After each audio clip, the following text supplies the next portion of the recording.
Hey everyone, this is Prince Watercrest, and welcome back to Let's Play Shadow of the Ninja for the Nintendo Entertainment System. We've already beaten the first 3 stages, now it's time to take on stages 4 and 5. Also forgot to mention that this game was called Blue Shadow in Europe. Should have mentioned that. But anyway, first few enemies we meet are these guys who duck down, aim upwards, and then shoot their guns like they're mortar shots. The interesting part about making your way up here is that as long as the bullets that they shoot out, which are pretty easy to avoid, touch the top of the screen, you won't have to deal with having to avoid them on their way back down because, well, they won't come back down. You also got these turrets that switch between the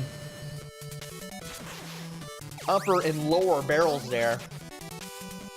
And sometimes it appears that you have to be like a certain distance away, like at least two tiles away to take those things down.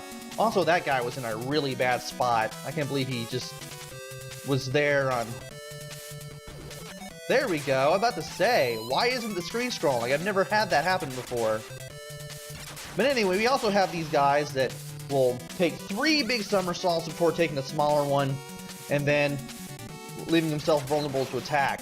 Had the screen scrolled like I wanted it to, I would have been able to take care of that guy from a fair enough distance, but well, that's not happening.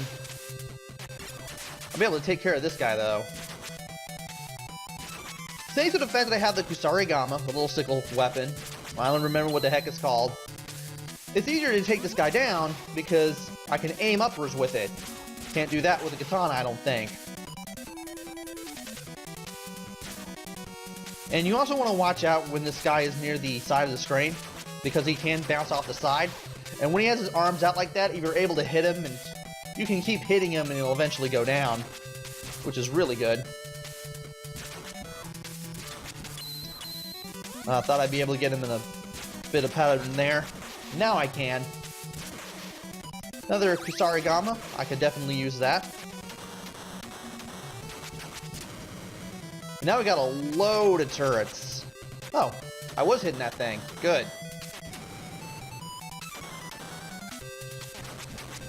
Want to watch out for when the explosions from the bullets hit a wall or something, because those can damage you. And those little lights on there can also hurt you too. There we go.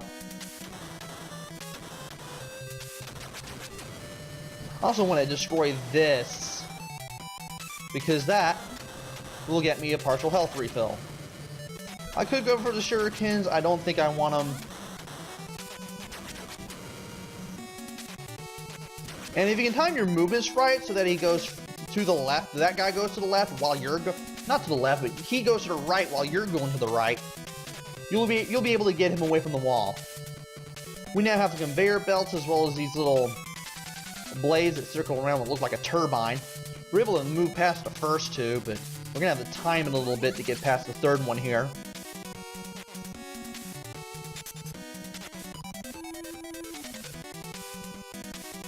And you'll be able to tell which direction these things take you if you stand on them for about a second or so. I think you can also tell by looking at them, but it's kind of hard to tell by the way the little wheels on the conveyor belt are rotating.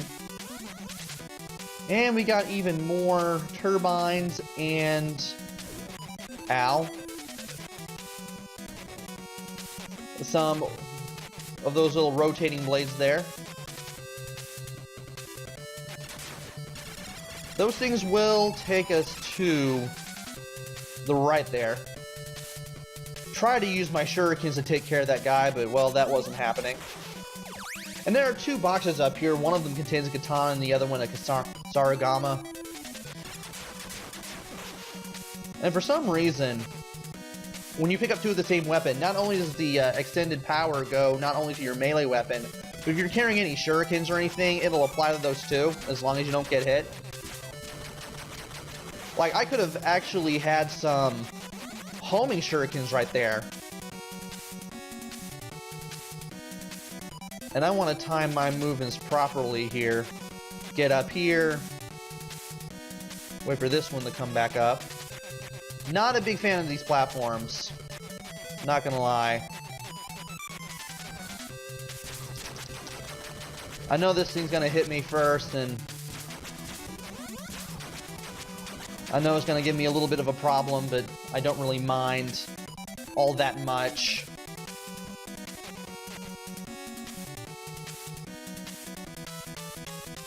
And now I'm up here, which means I have to get rid of it. And now I'm gonna have to get rid of this thing.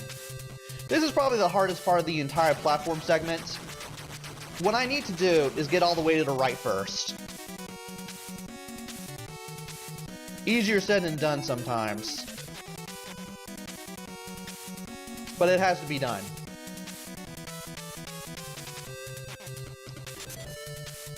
I did not want to take damage from that guy.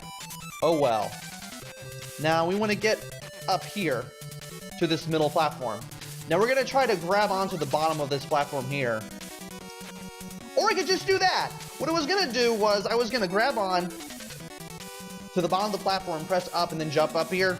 But apparently the game decided to be a good sport and glitch me off onto the platform. I'll take that. Now after dropping down there, we won't have to deal with the projectiles of that thing. These blue platforms are a little different compared to the orange platforms because when you stand on them, they go down. But if you hold down a control pad, they go up. So you want to take advantage of that. And after leaving that guy alone, I'm going to go ahead and take this elevator. This will take me straight to 4-3. You've got a guy with a hawk. I'm gonna hit him a few times. Then you want to back away a fair bit. Oh, he did the kick thing. Okay, time to move away a little bit. Now, after you hit him enough times, he eventually morphs with his little hawk up there. And you get this form. And sometimes he will hit you. It's kind of hard to tell when he's going to dive. And I just can't beat him for some reason. He always gives me the most trouble. Like, even the final boss is easier than this guy. Sometimes. Like, I have an idea of what to do.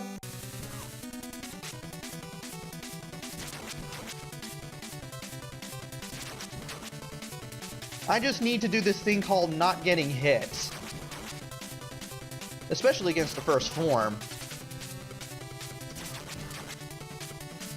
Sometimes this guy's first form will actually stick the hawk on you.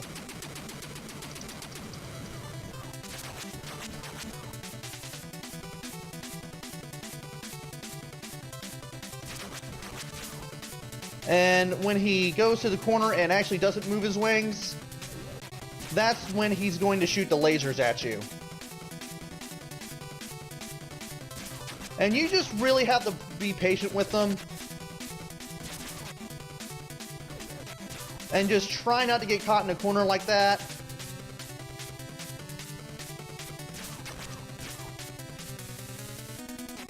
And just try to avoid the lasers as best you can.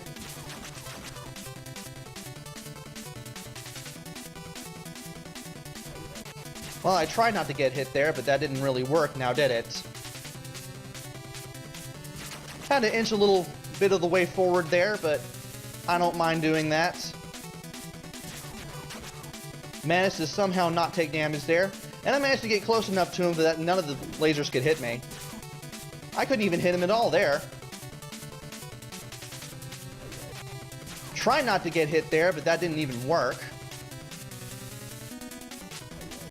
Try not to get hit there, too. That didn't even work either. Managed to move away from him, and I still didn't get hurt. Oh my gosh, it's going to be down to the wire now.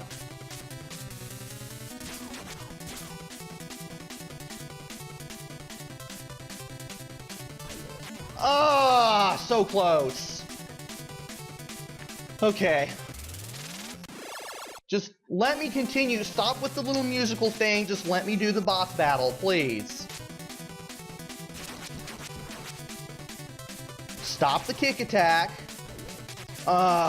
If you're too close to him, he does the kick attack.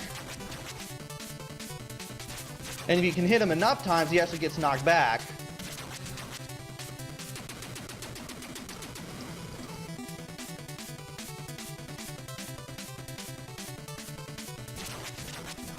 Maybe I just need to, like, move, like, a certain distance around him.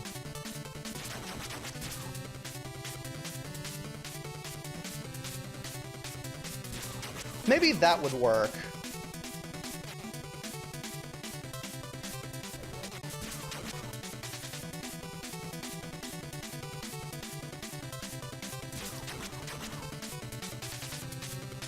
Okay.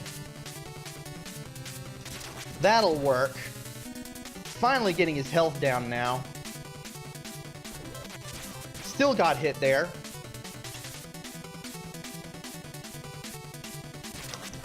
Managed to get a few hits in there. Alright.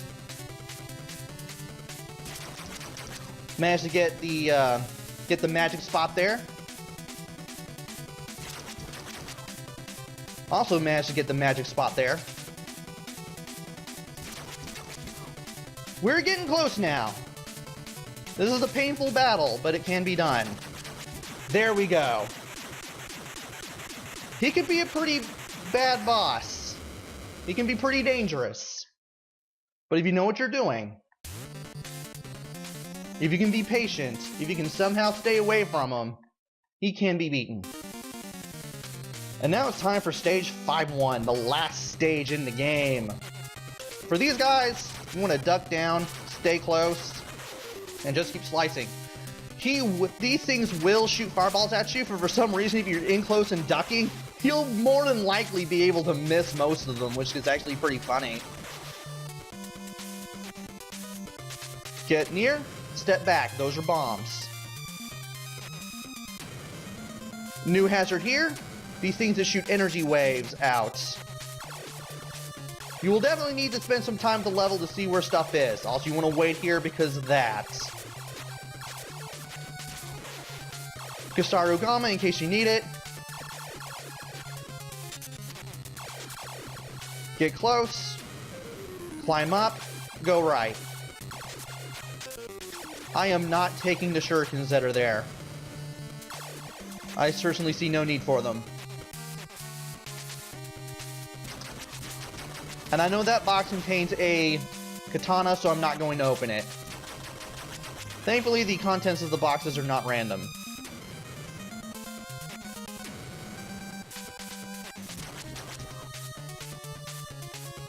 And as long as I keep that little gap over there to the right, I can take care of this guy from a distance without him even coming close to getting near me.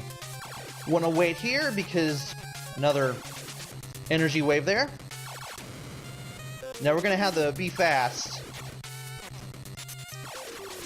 I'll take that. Want to explode this first, just to be safe. In here is the only health that I think there is in the entirety of stage 5-1. And I believe there are shurikens in here. I want to use them against this guy. Gonna go ahead and explode this thing. Oh, he went down already. Awesome. Yeah, those things will just shoot their fists at you, and if you destroy the fist, it'll also send its head at you. And if you destroy the head,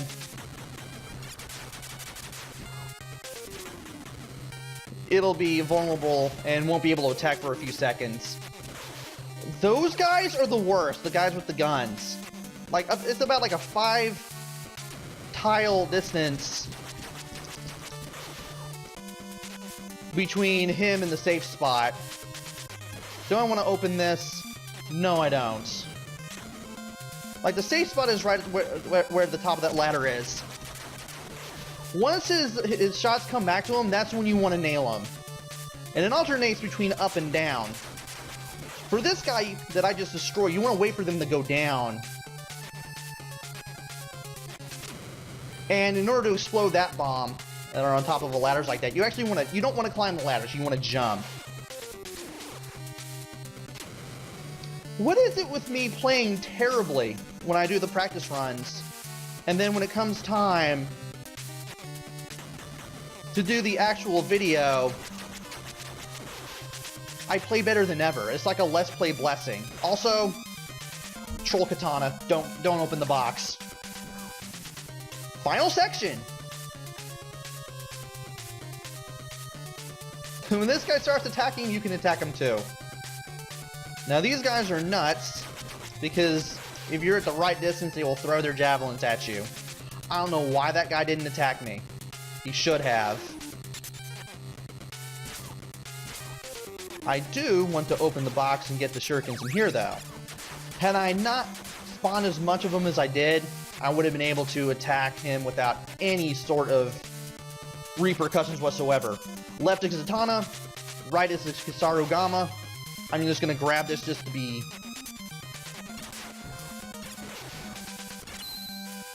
able to get the homing shurikens. I did not mean to be glitching myself up there. Come on. Stop dropping up down there. Just try to survive. I don't know why. It is possible to destroy a lot of those enemies. Oh, come on. Wow. This part can be hard if you're not paying attention. And I definitely was not paying attention when I did this part. This game can be hard if you don't know what to do sometimes. That's right, go ahead and attack me. Now this guy is trying to strike at me. Good thing I still have the Kisarugama.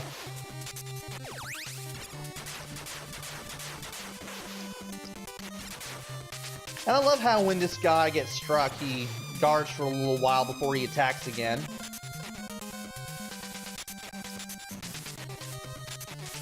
Gonna go ahead and get the second Kisarugama just in case.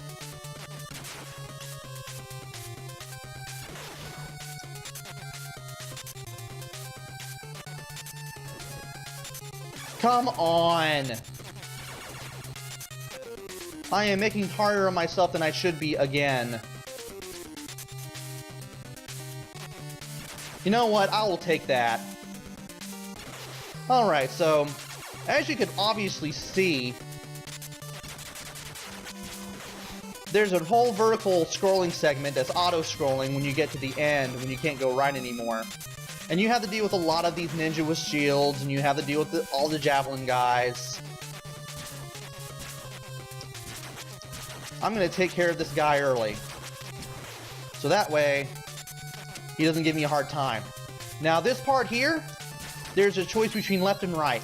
Left gives you an invulnerability shield, which is the only one I've ever seen in the game. And the right gives you full health. I recommend the full health over the invulnerability, because the invulnerability is going to be useless.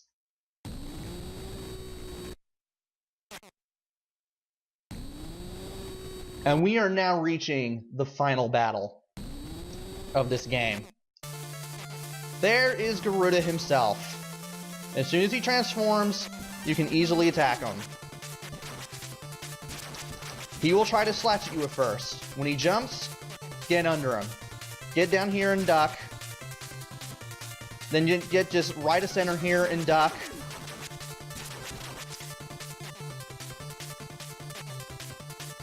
Yeah, just do what I'm doing. Kind of hard to explain because I gotta beat the guy and record this for a YouTube channel at the same time, but it can definitely be done. Whenever he lands after a jump, you definitely want to duck every single time, so that way that one projectile he shoots out doesn't hit you.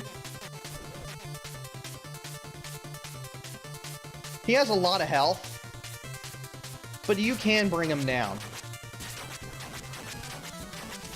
And the closer you get him to the left side there, the better. Like so. Because that means you can just wait down here. Go ahead and get some extra hits in there. Yeah, if you can get him to land the spots that I'm getting him to land at right now, you pretty much have your pattern. of when to move in, when to strike, when to do whatever. Oh. It's a good thing I thought before I did.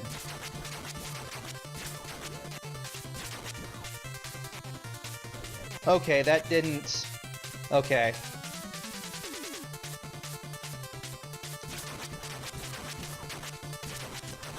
And once you get him like to like fill up... Once you get rid of like half of that full health bar there, shoot. He basically does this pattern where he just jumps, then he shoots, then he immediately jumps and does the three-way shot again, and then he runs at you. I really gotta buckle down here. Oh, I gotta go through all this again.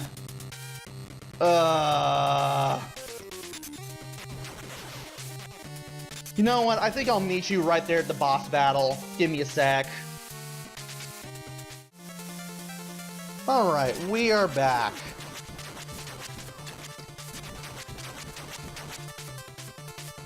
Now, on the first jump, you want to run under him.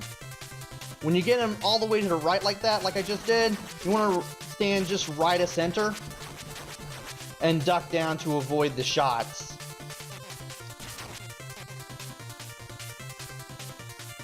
Then stand just right of center, duck down to avoid that shot right there. As long as you keep running under him to the left after the first jump, you should be okay.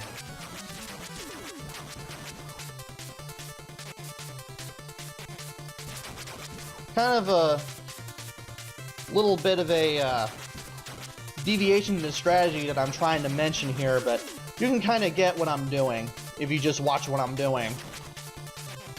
He's not as hard as you would believe him to be. Emperor Garuda does have a lot of health, but he does eventually go down. And that was a dumb thing on my part.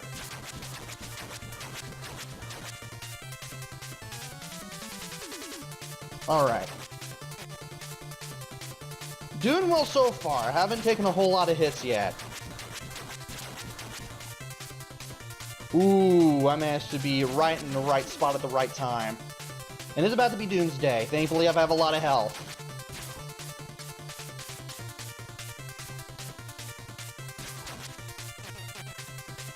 Jump, shot, fire, jump, shot, fire, duck, hit, and then you are supposed to run away, but apparently I messed that up. But once you get the pattern for this,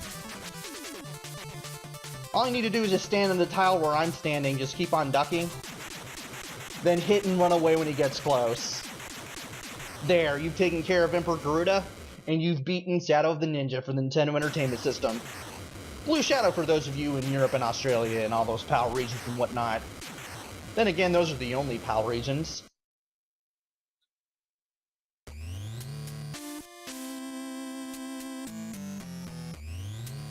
And after we beat Emperor Garuda, we get the only other cutscene of the game, which is a shame. I mean, this game isn't exactly like Ninja Gaiden, but it's still a good game in its own right. And in this cutscene, you see Emperor Garuda, you see our two heroes, Hayate and Kaede, and then you see the death blow to Emperor Garuda and his dictatorship.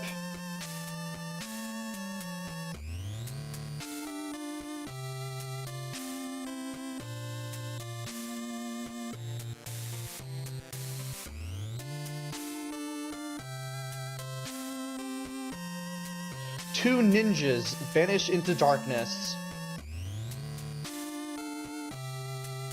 to prepare for the next battle. As if to set us up for a sequel, which we kinda sorta got. There was supposed to be a Game Boy port of this game, but things happened and it ended up being Ninja Gaiden Shadow, which happened to be a great game in its own right too, from what I've heard. So that's it for Shadow of the Ninja / Blue Shadow for those of you in the PAL regions. This is an okay game. This isn't terrible. It does have its hard points. It can drive you crazy. The control can be... well, it's okay at times, but it can be a bit slippery. The level design and the enemies, they can kind of trip you up quite a bit too. But if you stick with this game, you'll kind of enjoy it a little bit. I did. Game control isn't the best in the world, but it does respond pretty well for the most part. I haven't really had any problems with it. Graphics look pretty good. I do like the sounds and music here, especially those PCM digital sound samples, or what sounds like digital sound samples whenever you use your weapon. I know it was kind of hard to hear them in this playthrough, but they do exist. Once you go through the game, though, there's not really much of a reason to go through it again, except if you really wanted to play through it with the other character. But there's really no difference between Hayate and Kaede. Nevertheless, this is a fun game to pop into the NES once in a while, and I definitely recommend it. And that is it for Let's Play Shadow of the Ninja / Blue Shadow. Hopefully I will be back with another game. Maybe it'll be good, maybe it'll be bad, maybe it'll be mediocre, who knows. But maybe it'll be enjoyable as this game, maybe it won't be, who knows. Until then, this is Prince Watercress. Take care, stay safe, thanks for watching, and see you guys later!